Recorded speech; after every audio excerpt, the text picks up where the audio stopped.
Peter, Aisher, very welcome to Sönghátíð í Hafnarborg, Söngfest. Thank you. Vertu hjartanlega velkomin. Já, Ég veit þú takk talar fyrir. íslensku líka. Já, takk fyrir. Já. En kannski bara fyrir svona áhorfendur okkar út í heimi, for our audience in the world, even if you speak Icelandic, I'd like to conduct this interview in English. Fine by me. Okay. So, thank you for a beautiful concert yesterday here at the festival. So I wanted to ask you, how did you start singing? Well, basically as a kid with nursery rhymes like everyone else, and I actually started on the piano first. So when I was 7 years old, my grandmother, who's from Vienna and was a piano teacher there, gave me a birthday present of having piano lessons. Not with her because she was not there, but with a local piano teacher. And a few months later, because my mum was teaching in the local school and the head of music in the school was also the conductor of the choir, he said, hey, you know, if he's learning the piano, send him along to the choir. We always need good musical people, and you know, he can read music, I guess, so send him along. So I went, I think it was just after the Christmas then, so I was like a month or two later, sung a Christmas song, and they said, great, come and join the choir. And so that was my start. And then the first rehearsal, it was really the first time I'd seen more than one line of music at the same time. So I sung the soprano one part, and then I sung the soprano two part, and then I sung the alto one part, and then I realized everyone else was like 3 pages later than me, and I was like, oh, okay, well, that's how this works. So it was really like in at the deep end, but it was really a great way of learning because next to me there were people singing the right notes, and I was just watching, following along, and learning as I went. Yeah. So you learned how to read music at a very early age, you know, pretty early age. Yeah, quite early. And then how did you continue with your music education and your singing? Yeah, so I mean, I really enjoyed singing in the choir, and it was a professional engagement. We got paid 20 pence for each rehearsal. Wow. So at the end of the year, you got a little envelope with, you know, 30 or 40 pounds, and it was like, yes, I'm a professional musician. At what age? At 7, when I was 7, wow. yeah. We rehearsed like 3 times a week, and then we had a service on Sundays, and we did concerts, and we did some CDs, and a family friend, who is a much more serious musician, said, hey, if Peter's singing in the choir and enjoying it, you know, he could sing in a cathedral choir, and then there's lots of music and lots of, like, an amazing offer of what you can do. And so I auditioned in Windsor Castle and in St Paul's Cathedral in London, and yeah, so a lot of the people there started when they were 7, so I was sort of starting late, and I had to take up a second instrument. I had to start learning clarinet. I asked to play the saxophone, but they said, no. Clarinet, you can play in the orchestra. Play clarinet, it's quieter. So I learned the clarinet, and that was really very full on. It was 8 sung services a week. We had half an hour of instrument practice before breakfast. It was a boarding school. So we lived there, we went home Friday evening, and we came back Saturday lunchtime. It was really full on. So from what age then? From 10. There were people who started with that at 7, so I started when I was 10. Half an hour before breakfast, then 1 hour of choir practice, then school, then half an hour of the other instrument in the lunch break, then more school or sport or whatever, and then 1 hour of rehearsal with the altos, tenors, and basses, and then a sung church service every day of the week. Wow. And on Sunday we did 3, and on Wednesday we had the day off, or the evening off. We still rehearsed in the morning. So you didn't see your family much, I guess. So they came on Friday evening, always to the service. We went out for dinner, we went home, had Saturday morning together, they brought us back. They would sometimes then stay around and listen to evening song on Saturday, and they would always come and take us out on Sunday. After Matins Eucharist was like then a gap, and then it was evensong. So we'd see them mostly on the weekends, but we were so busy there wasn't really much time for being homesick or missing anyone, and it was difficult for them, and some of their friends really couldn't understand why they would want to send their children away from them, because my brother did this too. But for us, it was amazing. It was an opportunity to do an amount of music which we never would have had a chance to do locally. I mean, it just wasn't on offer anywhere nearby. Yeah. And it was great. It was like a sleepover with all your friends every night of the week. You know, when school's finished, you can still use the playground, all the facilities, the swimming pool, whatever it is. it's amazing. And you have an incredible music education. And obviously, yeah, from and on top this. of that, every morning we are looking at new music, we were sight reading. I mean, I think my peak sight reading ability was when I was 13. After that, it went downhill. It just is like a muscle, you use it or you lose it. But you know, we were learning new music every day. It was completely normal to sing really high pressure concerts with like thousands of people in the audience. Wow. To just perform on a really high level. We recorded CDs. This kind of level of professionalism was just normal. We didn't question it. So can I ask you, you know, as a boy or as a teenager, when your hormones started to change, Yeah. what was the vocal change like for you? That's an interesting question. So when I was just starting my last year in school, and it was about 3 weeks after the school year had started, so it was in September. I wasn't quite 13. And then on one day I was like, it's not quite how it should be. And so I didn't sing on that day, and I went to the sick bay. I thought maybe I have a sore throat. And then the next morning it was like, this is really different. And for me, the voice break happened very quickly. And within about 3 weeks, I had a sort of tenor-ish voice where it suddenly sounded like a tenor, but it was still very high. My chest range went up to about a D, but it sounded like a tenor. It didn't sound like a treble anymore. Right, yeah. It sounded sort of manly and chesty. And then over the next 6 months or so, it sort of slipped down sort of a semitone every month. And my poor singing teacher was preparing me for grade 5 singing, and every week he came with about 5 different keys for all of the pieces, which he transposed, and it was like, oh no, God. Okay, but we ended up doing pieces in really strange keys. Yeah. You know, the tenor key transposed up a major third, because that's just where my voice was then. And it gradually slipped down, and I started, then when it settled, I was singing baritone, sort of first bass. And then gradually over the next years, it came up again a little bit. And it was also to do with technique as well, but yeah, it was like a sort of plummet down, slide down, come up slowly. But so you managed to sing through the whole period, you never stopped I singing. took about a week off singing. Yeah, that's not much. Which is not much at all. Because some people have a real crisis. Some people stop for 6 months, and that's quite normal. I mean, I sung a lot less, but that's only because I was already singing like 3 hours a day before that. So I stopped singing in the choir, for example, in Windsor, but I carried on with my singing lessons, and I carried on practicing my pieces. But that was a huge reduction, like in my actual amount of singing. I went from 3 hours a day to half an hour a day. And I never really came back up to 3 hours a day until I went to music college. So how was it? You went to university. Could you tell me about your university studies? Yeah, it was something completely different. Yes. When I was in school, I did a lot of music, but I was also doing a lot of science. And I was a little bit scared that if I went to university and studied music, that I would have like my hobby, my degree, my free time, like what I do for fun, would all be the same thing. And I didn't want to do too much that I would start to dislike music or get tired or bored of it. Right. So I studied physics, and then I specialized in astrophysics. But at the same time, I was singing in the choir.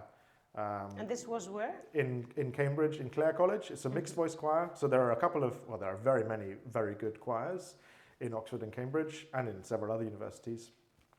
And Clare has a mixed voice choir, which is quite well known, and they sing 3 services a week, so on a Tuesday, a Thursday, and a Sunday, and they also do quite a busy program of concerts and tours.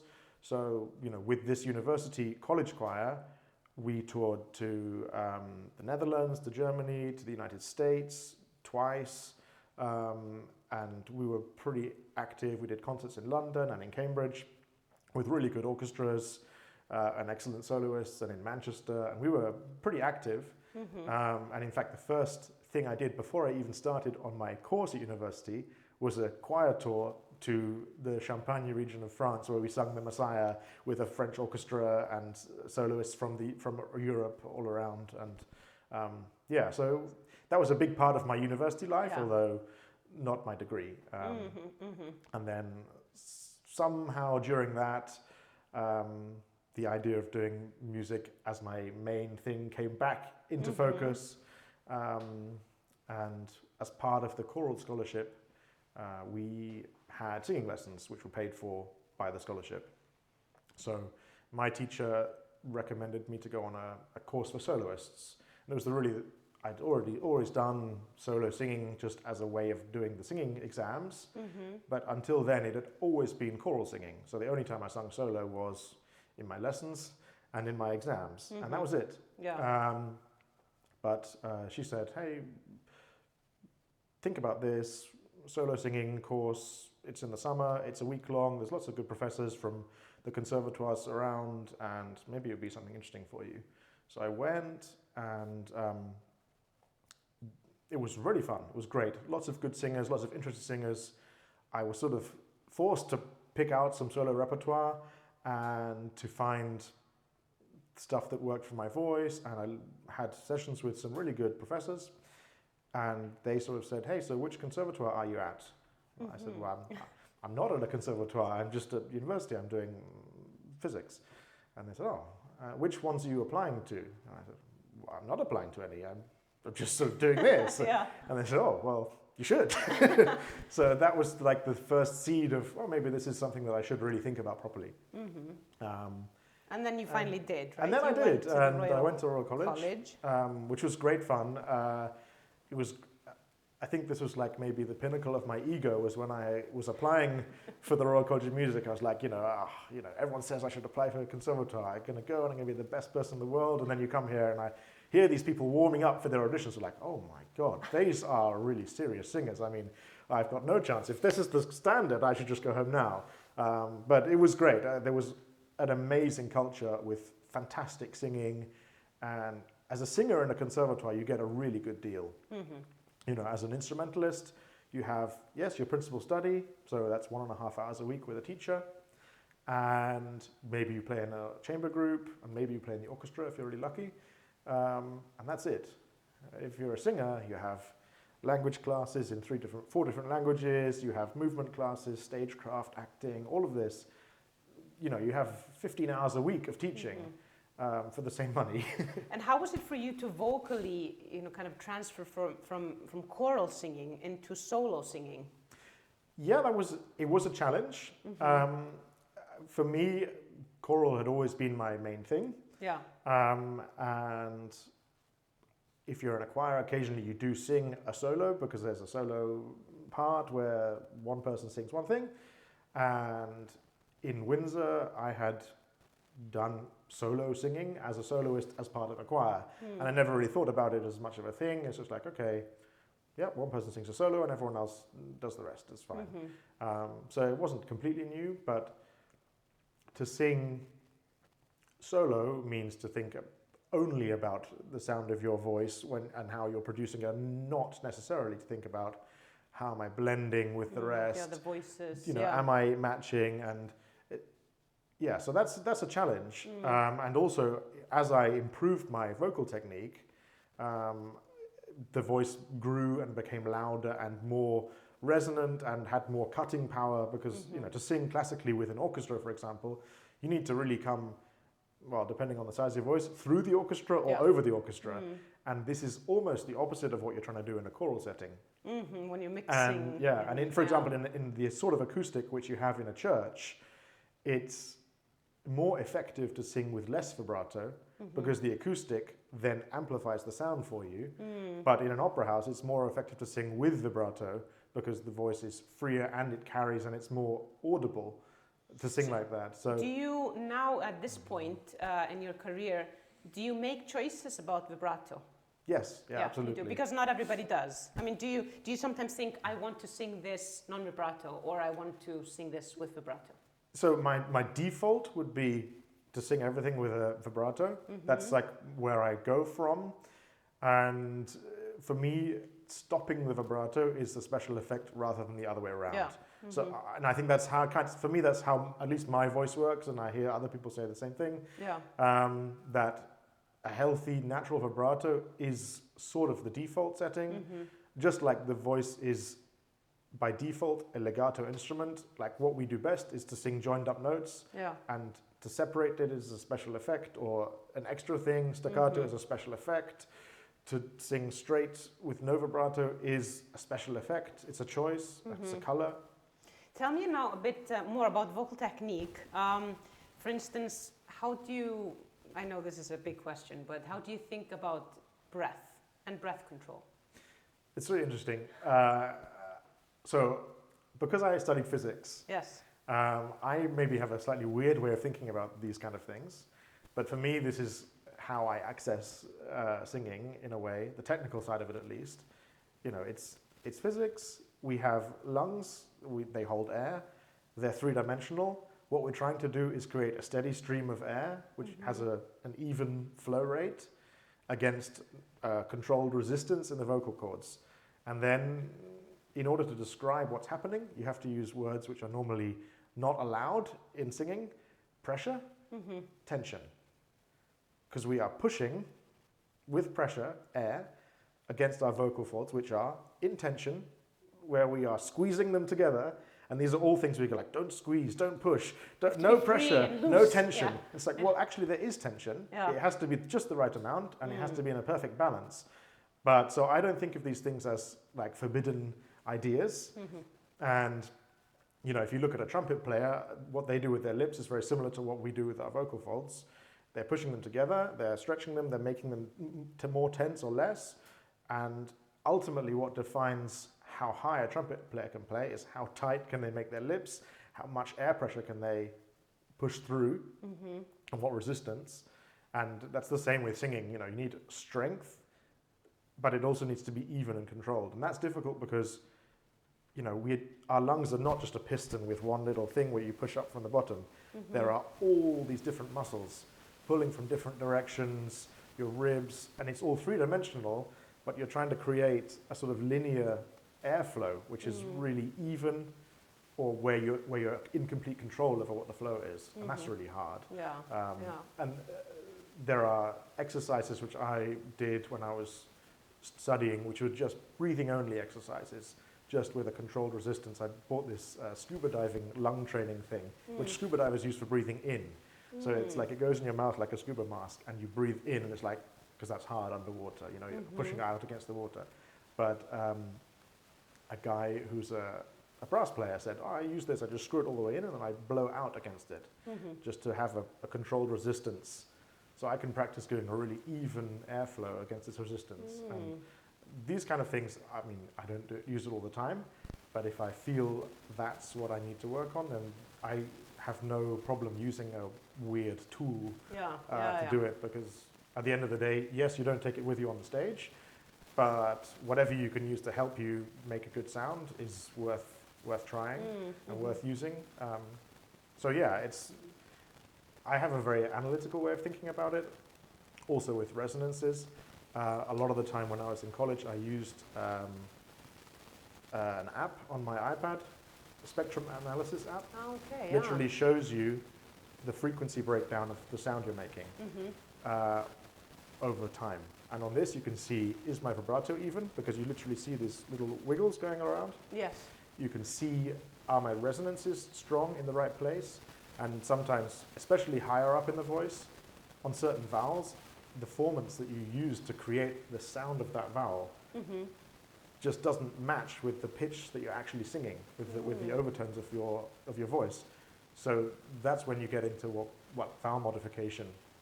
And it's even harder for female voices because they're singing an octave higher, and the frequencies are even further apart. And so even more of these resonances fall in the gaps. But for a tenor, and I would take like recordings of Pavarotti or whoever it is and stick them through this thing and say, and analyze them. He's putting this resonance on that one. Okay, so when he's doing air on a top G, he's actually putting that formant on that third harmonic of the voice. That's why it sounds so good. And you can see, and like you listen to someone like Kaufman, you say, wow, he's basically amplified everything. Like there's no detectable area where there's no extra amplification. He somehow managed to make everything really just like big. Out. But you can see it visibly. You can see what these people are doing. Tell me, as a tenor, about registers, how you go up. Because I'm thinking about, if you would like to call it the head voice or falsetto or the break or taking the chest voice up, you know, so like when an operatic tenor is going up and is taking his, if you want to say that way, chest voice up, and which creates then this really, you know, this really big sound that people get goosebumps over, you know. How do you think of the voice when you're going up? Like as a, you know, then falsetto versus chest voice? So I have no problem with using the term falsetto for tenors. Some people say, oh, it's not falsetto. Yeah. I mean, in the scientific literature, they call it M1 and M2 registers. When I was at university, I looked a lot about scientific literature, about how the registers work, because you hear so many different descriptions. And it's only really in the 18th and, well, in the 19th century, people start writing scientifically about how the voice works. Before that, it's really just like, oh, you know, imagine you're smelling a rose, and then later it becomes raise the soft palate and do this with your resonant space, and that they're saying the same thing but in a different language. And for me, the scientific language helps me access that. So, you know, so M1 chest voice, and that is essentially what we use as tenors the whole way, unless it's very, very quiet and very high. And then we have M2 falsetto, but with as many of the characteristics of the chest voice as you can recreate with resonance. So we might technically, from a scientific point of view, be singing in falsetto, but with the resonances, we try and essentially hide that fact and make it sound as much like chest as we can. But, you know, there's this interesting graph that you see in some scientific literature where you have the pitch on one axis and the possible volume range in decibels on the other. And for every voice type, not just for tenors, it's like low, you have this pitch range which is quiet, and you can go from basically piano to mezzo piano, or not very, very loud. And as you get higher, the quietest sound you can sing gets louder, and the loudest sound you can sing gets louder. And then there's a register break, and you really visibly see it, where suddenly in falsetto you can't sing as loud as in chest. Right. Yeah. And quite a long time ago, actually, people created a tool where you could put in sounds of a singer in different parts of their range, and then recreate what it would sound if they had a perfect passaggio. Which is what we all want, right? and but it's really interesting because you know, you can see this break on, if you make this plot, you say to someone, hey, sing the quietest sound you can sing at these different pitches, and then sing the loudest sound. You can see this register break where it's like, I can't sing any louder up there. I have to change into different means of production. Yeah. But so that's the scientific side of things, and then maybe the more artistic side of things. I remember reading an anecdote about Pavarotti when he was really ill, marking. And someone who was listening, who didn't know he was really ill, said, that's an absolutely beautiful pianissimo, Mr. Pavarotti. And he said, oh, interesting. Oh, and then he started to use it. Then he started to use it. This sound, which is like, it's still supported, because you don't want to practice without supporting, then you get into a bad habit. You need the muscle memory of I'm supporting, but he was really hardly engaging the vocal folds. And that works as a pianissimo sound. Yeah. And the other way of doing it that I've seen on the stage, I was in the wings. So in Dusseldorf, when I was in the opera studio, we had tickets where we could go backstage or front of house to see all of the shows. Amazing, incredible artists. And there's an amazing Russian tenor who's been at that theatre for 20 years, I think. He's still singing all of the amazing, like, heavy lyric roles. And they were doing Aida, up to this top B flat. Yeah. And he just starts with an amazing opening in his mouth, and then just gradually closes the mouth a little bit, bit by bit, and inside he's still really singing fortissimo. But the sound that's coming out is getting quieter and quieter. Right, yeah. And then he's gradually also turning upstage. It's the perfect diminuendo. Yes, and the effect in the audience is amazing, because you think that is the most incredibly supported pianissimo top B flat I have ever heard. And it's okay, it's not a trick, but it's like you're just thinking about the science of it. It's like, if I want less sound, I need less opening. Yeah. If I face a different direction, it's also going to be quieter. And then there's obviously this, the joke, a tenor sings fortissimo, it's like this way, and then piano, mezzo, piano, pianissimo, and then he's eventually singing backwards. But there's some truth to that. Yeah. And you can use this kind of thing, especially on the stage, Yes. where you're not just standing in front of the audience and facing them, where you have all these possibilities of how do I, where am I positioned, and all this stuff. Yes, So very that's- interesting. yeah. I think we could go on all day, We could. it's really, but we're going to try and keep this interview to a time limit, although I'm very interested, but so just at the end, is there any advice that you could give to young singers or young people who might want to pursue the career, of singing? What advice would you give to them? Do lots of singing. Yes.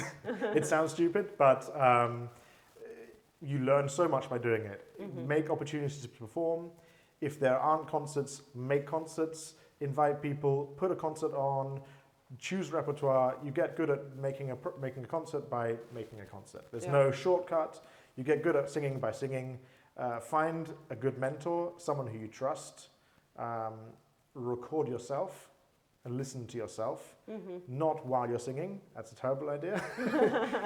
If we could have evolved a worse place to put our ears on our head as singers, I don't know where it would be, because this is the worst place to hear what's actually coming to the audience. Right, yeah. So we need a second pair of ears or a recording device. And, in the 80s, this was really new tech. There's this book, Great Singers on Great Singing. Yes. And one of the chapters they interview someone who's talking about this technology. It's amazing.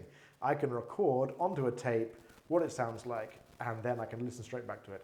This will revolutionize singing teaching, and people won't need a teacher anymore. They'll just listen to themselves. And for some reason, it hasn't really happened like that, but it is a tool that we can use really effectively. Yeah. So I try to record more or less everything I do, and if I have time, I listen to it. Sometimes I don't have time. Sometimes I say, I want to listen to this phrase, and I just put it on, record, listen back, adjust. But this feedback loop is really important. And without any feedback, we are just sort of wandering aimlessly. Right, So if you're learning to sing, if you're young, if you are maybe not sure 100% yet what you're doing, the more feedback you can get, the better. You get that feedback by listening to yourself, with a good teacher, by asking friends, listening to other people sing, watching what they do, and just trying things out, what works, what doesn't work, experiment, and put in lots of time. Great, And be thank you so much. You're welcome. Takk kærlega fyrir að hafa komið, Já, takk fyrir bóðið. bæði að syngja hérna á hátíðinni og svo líka í þetta viðtal. Já, ég fannst þetta gaman. Þú ert mjög góður tengdasonur Íslands. Takk kærlega fyrir. Takk fyrir að hlusta.